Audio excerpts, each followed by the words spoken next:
Bonjour, bienvenue sous le soleil espagnol de Barcelone pour la présentation internationale du nouveau Honda ZR-V. Alors, avant de rentrer plus en détail et de découvrir cette voiture, ce que je vous propose, c'est de revenir sur nos pages des réseaux sociaux. Vous nous trouvez sur Facebook, sur Instagram, sur YouTube et sur TikTok. Vous likez, vous abonnez, vous cliquez la cloche pour les notifications. Et si vous ne le faites pas et que vous ne nous trouvez pas, c'est que vraiment, vous l'avez fait exprès. Bon, allez, après ce petit préambule, en voiture, je vous emmène et on découvre le nouveau Honda ZR-V.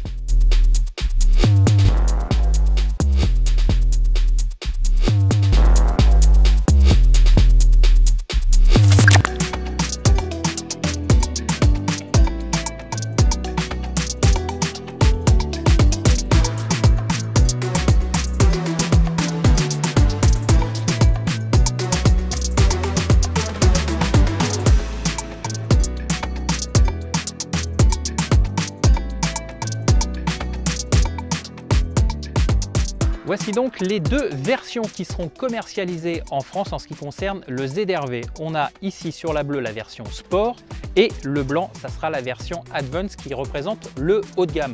Les différences, elles sont assez minimes mais esthétiquement très visuelles, très perceptibles. Ici, une calandre horizontale façon un petit peu nid d'abeille. Ici, une calandre verticale qui n'est pas sans rappeler, comme le disait Adrian, certaines Maserati. C'est vrai qu'il y a un faux air, surtout quand on la regarde un petit peu de profil, c'est assez sympa. Sinon, au niveau du sport, vous voyez des éléments noirs comme la calandre, comme les jantes. Au niveau de la dotation de l'équipement, il est déjà très riche, puisque vous le savez, chez Honda, c'est toujours une politique de tout compris. Il y a très peu d'options. Donc tout ce qui est système d'assistance à la conduite, bref, tout est là.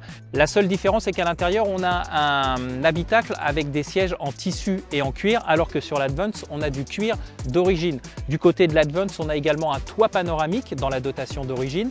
On a un démarrage sans clé et puis on a également le système d'ouverture du coffre main libre, c'est-à-dire que vous le savez maintenant, vous passez le pied sous le pare-choc arrière et ça ouvre le coffre. Du côté des tarifs, ça c'est important à souligner, il y aura environ 1500 € d'écart entre la version Sport et la version Advance. C'est beaucoup, mais ça ne l'est pas forcément quand on regarde un petit peu la différence. Et sachez également que le prix de vente de ce ZR-V devrait se situer en dessous des 50 000 €. Je dis devrait parce qu'à l'heure actuelle où nous tournons cette présentation, les prix définitifs ne sont pas encore connus de la part de Honda. Donc l'Advantage, le modèle haut de gamme, devrait être sous la barre des 50 000 € et donc 1500 € environ de moins pour la version Sport. Dans l'habitacle, pas de surprise puisque le ZR-V reprend tout simplement celui de la Civic. De fait, on retrouve le même agencement et la même qualité de réalisation avec une dotation des plus riches, comme toujours au niveau de chez Honda, que ce soit du côté technologique ou facilité de vie à bord.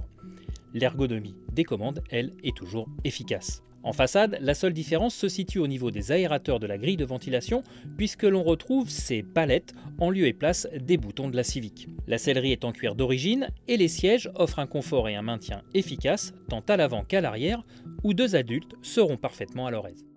Voilà, vous savez tout au niveau de l'aspect général de ces ZR-V. Maintenant, nous, on reprend la route et on continue notre périple autour de Barcelone.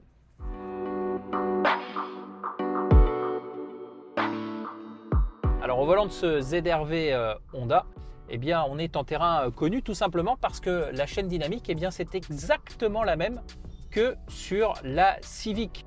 Donc on retrouve le même agrément du système hybride. On vous rappelle, le moteur envoie sa puissance à un générateur qui ensuite la transmet à un moteur électrique qui propulse la voiture. Il n'y a que sur autoroute que le moteur thermique prend le dessus sur toute la chaîne électrique. Donc l'agrément est au rendez-vous, le confort est là, le silence également. C'est plutôt efficace effectivement. Et ce ZR-V, à la limite, ce qu'on peut juste peut-être lui reprocher un petit peu, c'est peut-être un petit peu de paresse sur le train avant. On est un petit peu moins vif que sur la Civic, mais ça peut s'entendre puisque au niveau du poids, au niveau du positionnement du véhicule, on n'est plus tout à fait sur le même modèle évidemment. Le poids est un petit peu plus haut, le centre de gravité est un petit peu plus relevé. Donc forcément, on a un tout petit peu moins de dynamisme, mais encore une fois, c'est pas catastrophique.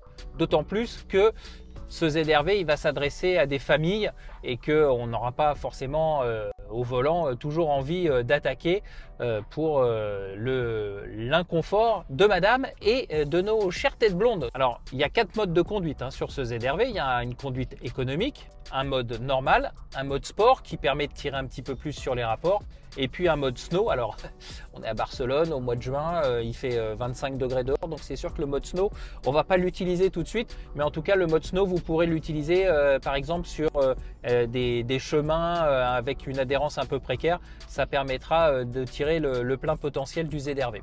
Voilà donc pour les nouveautés. Après pour le reste, vous le savez, chez Honda tout est compris, donc tout ce qui est système de sécurité active est là, le maintien dans la ligne, le régulateur adaptatif de vitesse, bref, tout est là, tout est bien fait, tout est bien fini. Alors concernant un petit mot sur l'atmosphère intérieure, écoutez, c'est plutôt sympa, c'est bien traité. On retrouve la même planche de bord horizontale. Alors ça c'est voulu pour Honda, c'est l'ingénieur qui nous l'a expliqué, c'est pour avoir une vision claire sur la route et un tableau de bord qui soit en fait très facilement visualisable. Voilà, donc on retrouve la baguette de ventilation comme on l'avait sur la Civic. Il y a juste les petits commodos pour décaler l'entrée d'air qui ont changé. Ce ne sont plus des petits boutons, ce sont des palettes, on va dire. Et pour le reste, vous le voyez, c'est plutôt bien fini. Des matériaux qui ont été soignés au niveau de la qualité perçue. Bref, on est vraiment bien dans ce ZR-V. Reste à savoir si effectivement pour les grincheux, il n'y a pas trop de noir. Mais bon, honnêtement, moi, ça ne me gêne pas. Alors pour la conduite, sur le volant, vous avez 2 parties bien distinctes. La partie gauche avec ces petits commodos qui vous permet de gérer tout ce qui est infotainment et notamment tout ce qui est musique. Je vous rappelle que sur cette finition Advantage, on a 2 séries, un système Bose avec 12 haut-parleurs. On a des beaux cadrans bien lisibles, bien larges, bien efficaces. Sur la partie droite du volant, là on va avoir une partie plus réservée à la sécurité active du véhicule avec l'enclenchement du régulateur de vitesse adaptatif, le limitateur de vitesse, la distance pour gérer justement le régulateur adaptatif par rapport au véhicule qui vous précède. Et puis derrière, on a ces palettes qui sont en métal. Alors on a bien insisté chez Honda, elles sont en métal comme sur la NSX pour preuve de qualité, qui en fait ne sont pas des changements de rapport puisqu'il n'y a qu'un seul rapport continu sur le ZR-V, mais c'est simplement pour la gestion du frein, pour la régénération. Donc avec le moins, on a de plus en plus de régénération, avec le plus, on limite cette intervention. Voilà, donc c'est relativement bien fait. Et puis ensuite, derrière, on a les commodos, les essuie-glaces et tout ce qui concerne donc la sécurité active. Et à gauche, on a tout ce qui concerne l'éclairage. Voilà, c'est pratique, simple, efficace. Voilà.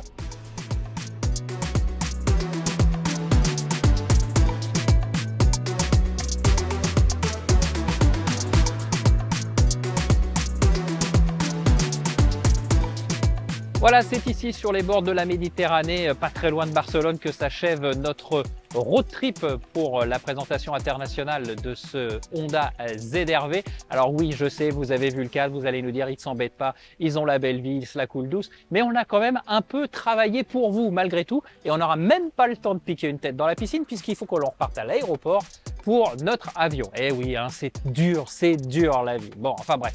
Bon, plus sérieusement, pour revenir à ce Honda ZR-V, eh bien, il a tous les éléments, tous les ingrédients pour aller chasser sur les terres du Renault Austral, notamment de la concurrence coréenne, chez Kia aussi. Et attention, parce que côté français, à la rentrée, il y aura l'arrivée du nouveau Peugeot 3008. Donc on verra ce que ça donne.